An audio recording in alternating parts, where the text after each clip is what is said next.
मित्रों, आज मेरे जैसे समाज जीवन के कार्यकर्ता के लिए एक बहुत भावुक क्षण है, क्योंकि ये सीए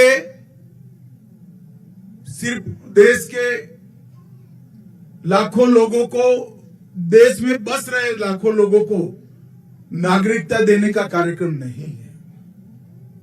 सीए देश में बस रहे लाखों शरणार्थियों को न्याय देने का और अधिकार देने का कार्यक्रम। और पास्ट में भारत सरकार, जो कांग्रेस पार्टी और इनके साथियों ने चलाई, इनकी तुष्टीकरण की नीति के कारण सन 47 से लेकर 2014 तक जो लोग देश की शरण में आए, उनको अधिकार नहीं मिला, उनको न्याय नहीं मिला। उनकी प्रताड़ना पड़ोसी देशों में तो हुई, क्योंकि वो हिंदू थे, जैन थे, बौद्ध थे, सिख थे, मगर उनकी प्रताड़ना अपने देश में भी हुई, यहां पर भी हुई। लाखों करोड़ों लोग 3-3 पीढ़ियां हो गई न्याय के लिए तरसते रहे, मगर एक इंडी अलायंस की तुष्टीकरण की नीति ने इस शरणार्थियों को न्याय नहीं दिया। और भारतीय जनता पार्टी के नेता नरेंद्र मोदी जी ने इनको न्याय देने का। मैं आज सीए के बारे में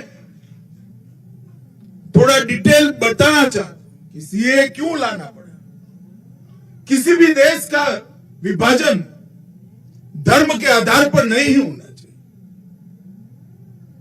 मगर भारत का विभाजन आजादी लेते वक्त धर्म के आधार पर किया गया। और जब भारत का विभाजन धर्म के आधार पर किया, तब भयानक दंगे हुए, स्वाभाविक था होंगे, मगर विजुलाइज नहीं कर पाए।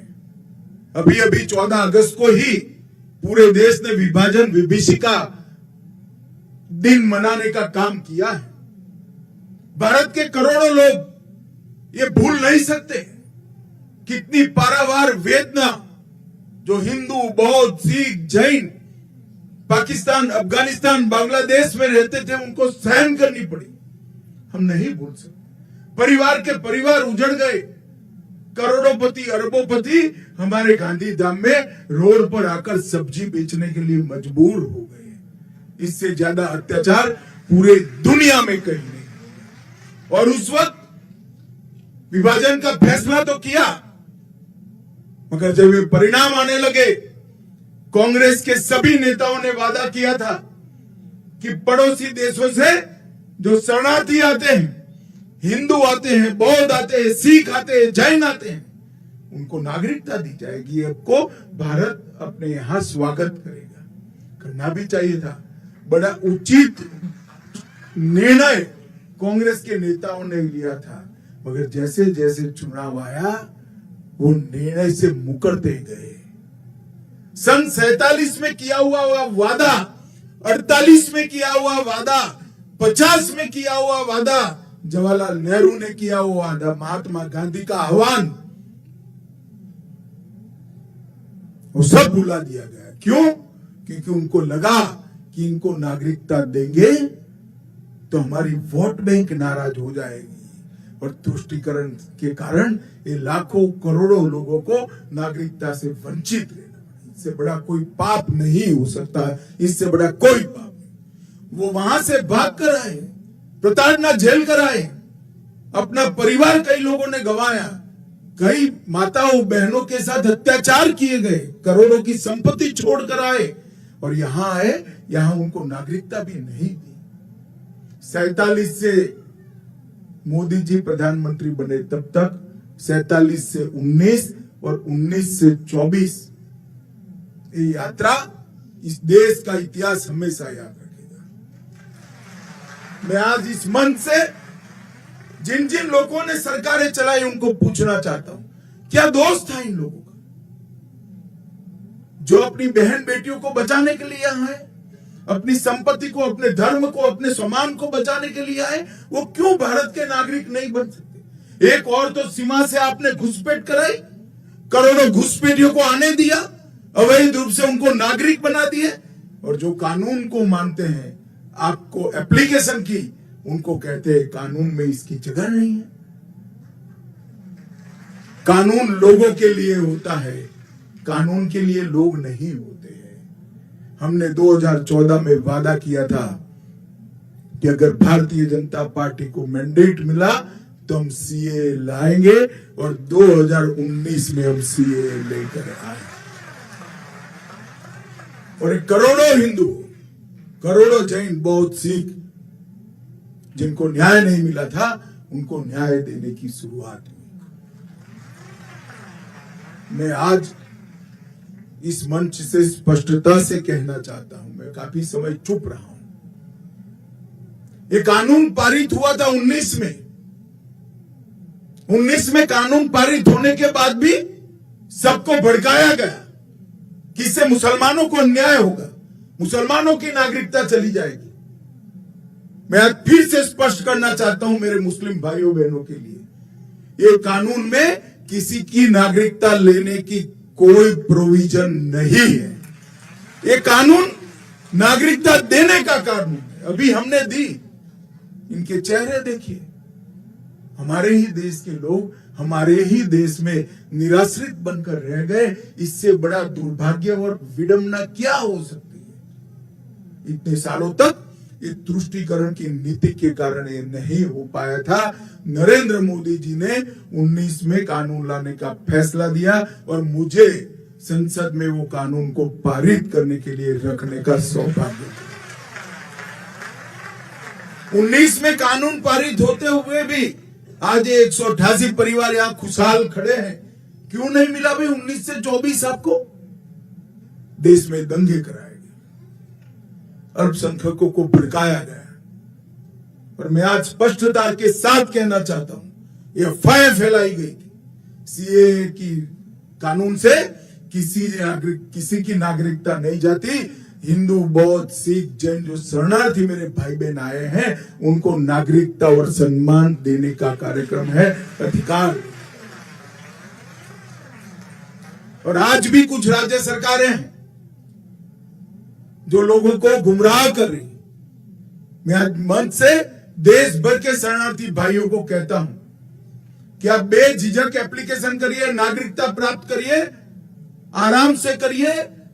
इससे पास्ट में अगर आपकी नौकरी है तो वो चालू रहेगी, आपका मकान है वो आपके नाम पर ही रहेगा, आपके सारे काम जो है वो रिट्रोस्पेक्टिव इफेक्ट से सुधारने।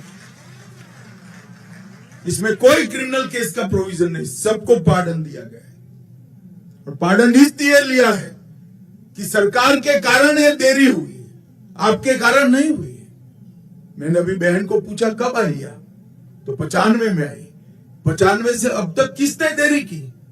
वो तो तुरंत चाहती थी मैं भारत की नागरिक बनूं, मगर किसने नहीं बनने दिया? सरकार ने कहा। इसीलिए सिटीजनशिप अमेंडमेंट एक्ट लाना पड़ा। और आज मुझे बड़ा दिल में बहुत संतोष है कि मेरे ही राज्य में आज 188 परिवार मां भारती के परिवार बनकर, हमारे भाई बहन बनकर, हमारे साथ सम्मान के साथ। और मैं आज अपील करना चाहता हूं देश भर के शरणार्थी भाइयों बहनों को, कोई भी गुमराह करे, कोई भी पार्टी करे, मैं पार्टियों का नाम नहीं लेना चाहता, मगर आप मत मानिएगा। ये कानून आपको न्याय देने के लिए है। आपके साथ जो अत्याचार हुए हैं, इसकी क्षमा के साथ परिमार्जन के लिए आपको सम्मान देने का कानून है। जो विभाजन की विभीषिका को झेले हैं और बाद में भी जो वहां रहे। आज हमें पूछते थे संसद में मुझे विपक्ष के मित्र, क्यों ये कानून, क्यों ऐसा? मैं आज उनको कहना चाहता हूं, जब विभाजन हुआ तब बांग्लादेश में 27% हिंदू था, 27%। आज 9% है। कहां गया? जबरन धर्म परिवर्तन कराया गया है। 27% हिंदू था। या तो वो यहां आए, शरण में आए, या धर्म परिवर्तन कर। क्या उनको अपनी इच्छा के अनुसार अपने धर्मों में जीने का अधिकार नहीं है क्या?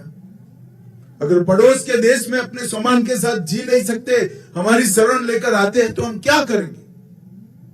हम मूक दर्शक बनकर बैठ नहीं सकते। ये नरेंद्र मोदी सरकार है, आपको न्याय मिलेगा और जरूर।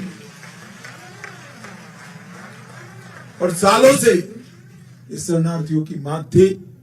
19 में मोदी जी ने अपनी दृढ़ राजनीतिक इच्छा शक्ति के कारण एक फैसला लिया, कानून पारित हुआ, आंदोलन हुए, कुछ जगह पे हिंसक घटनाएं भी हुई। जो हुआ हुआ, अंततोगत्वा 24 के चुनाव के पहले हमने रूल्स बनाकर अधिकार दे दिया और आज सर्टिफिकेट भी दे दिया आप लोगों को। आप सभी का हृदय से भारत माता की संतान है नाते इस देश में मैं स्वागत करता हूं और बड़े सम्मान के साथ आप जियोगे, इसका मैं विश्वास भी करता हूं।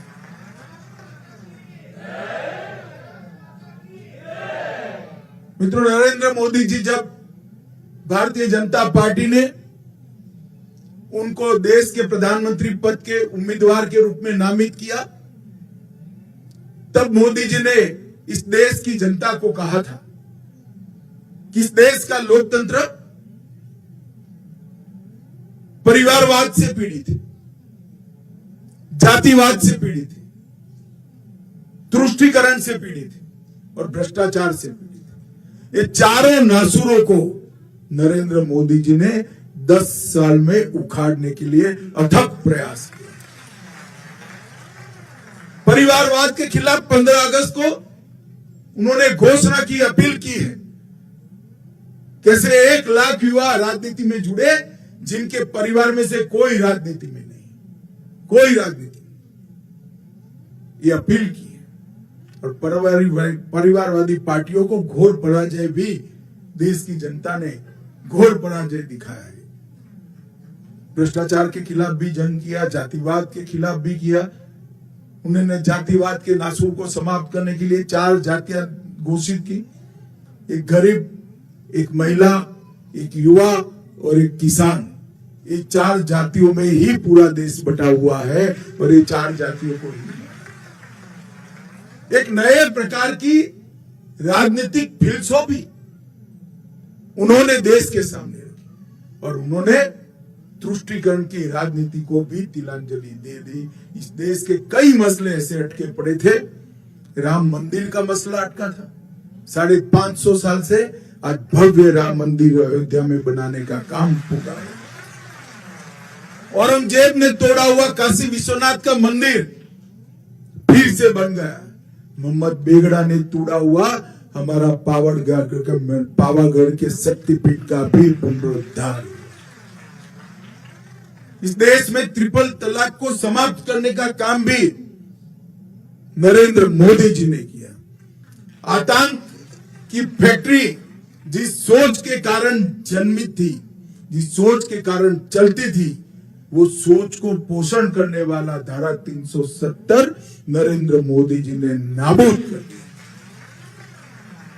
और करोड़ों हिंदू, सिख, बौद्ध, जैन भाइयों को जो अन्याय करने वाला, उनका अधिकार से वंचित रखने वाला कानून का संशोधन अटका था, वो सीएए का संशोधन भी नरेंद्र मोदी जी ने लाकर देश के अंदर एक न्याय का वादा। मैं अंत में फिर से एक बार देश भर के शरणार्थी भाइयों बहनों को अपील करना चाहता हूं। ये इंडिया अलायंस से कांग्रेस और उनके साथी गुमराह करेंगे, मत डरना। मैं देश के गृह मंत्री के नाते कहता हूं, आप एप्लीकेशन कर दो, आपको न्याय मिलेगा। कोई कोर्ट केस नहीं। और ये तो उदाहरण है, 188 परिवार, कोई कोर्ट केस नहीं हुआ, नागरिक भी बन गए, उनके बच्चे एमएलए भी बनेंगे, सांसद भी बनेंगे, आईएएस भी।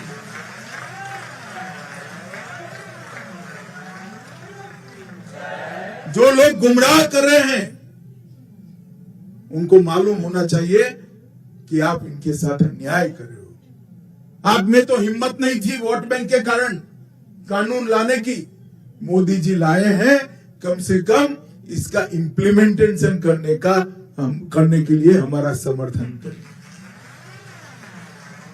मित्रों, आज मुझे अत्यंत खुशी है, बहुत बड़ा दिन है आज मेरे लिए कि मेरे ही गुजरात में 188 परिवार जो आज तक शरणार्थी थे, अब भारत माता की संतान बनकर हम सबके साथ जिएंगे, गौरव के साथ जिएंगे।